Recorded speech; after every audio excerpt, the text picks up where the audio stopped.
guys, it's your girl again, Nyakaura from TikTok and all other social medias.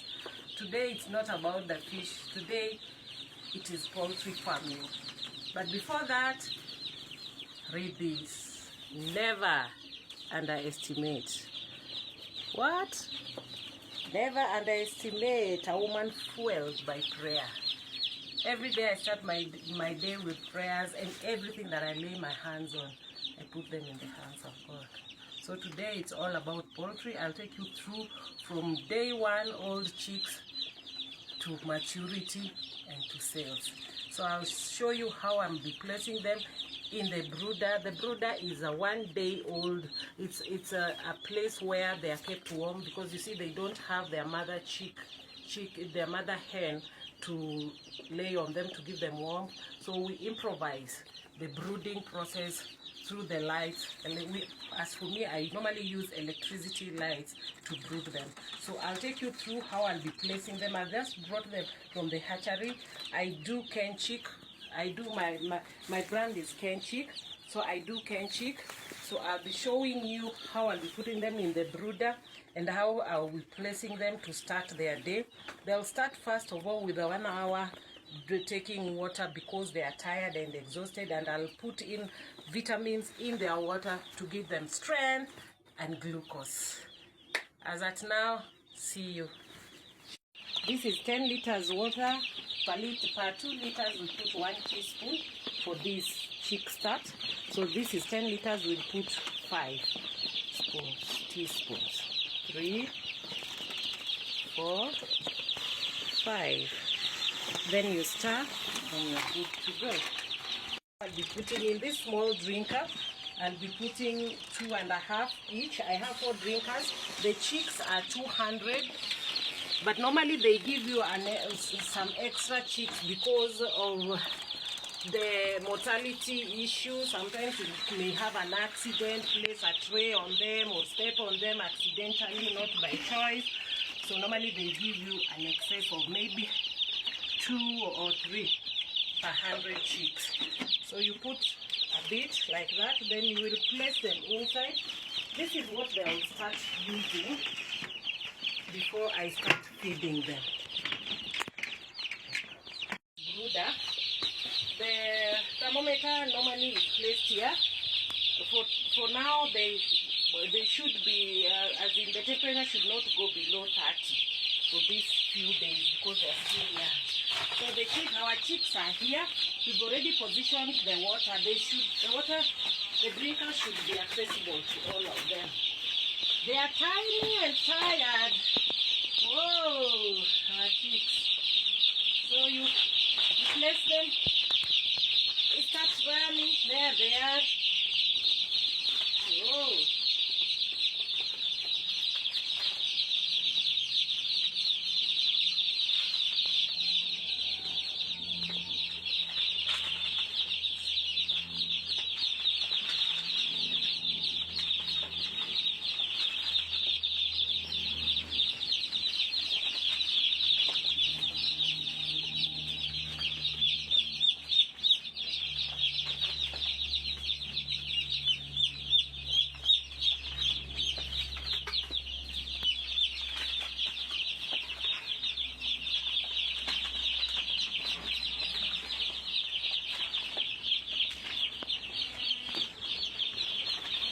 Now you'll do that, all of them, you put them, and then before you leave this area, you make sure they are displaced.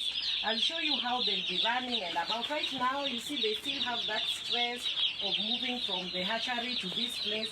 So some of them are not very active, but once they take that glucose water, they'll be strong and up and running.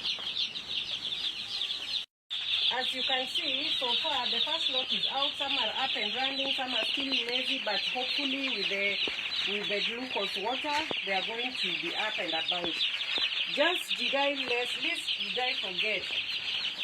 With the broilers, the first vaccination, just the moment they leave the hatchery, they're normally vaccinated against the Newcastle disease and the Gumboro.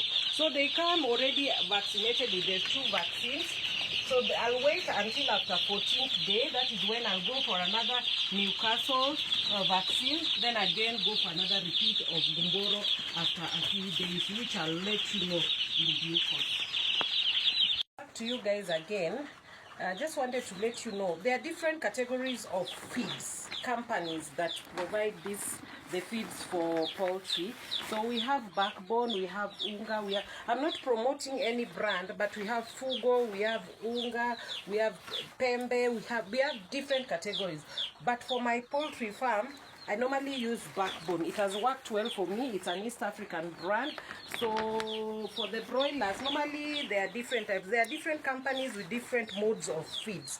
There are companies that have starter crumbs and finisher pellets. But for Backbone, they also have the in-between grower pellets. So for the first 1 to 21 days, I'll be using these starter crumbs on them. This is how it looks. And normally we feed them in grams. So we have, you have to take the number of chicks you have, then you calculate, then you give them the feeds. So for these chicks, normally I check on them throughout the day just to make sure the temperature is okay and the water is okay. But the early stage, they don't eat so much. So once I've given them water in the morning, at the moment I'm using the manual mode. But we even have the automatic ways of drinkers. But for now, I'm using the manual drinkers. So I'll be checking. If the water is finished, I'll mix another one and give them. But one thing we should remember, biosecurity is a must. That is why I was telling you, anytime you're cleaning their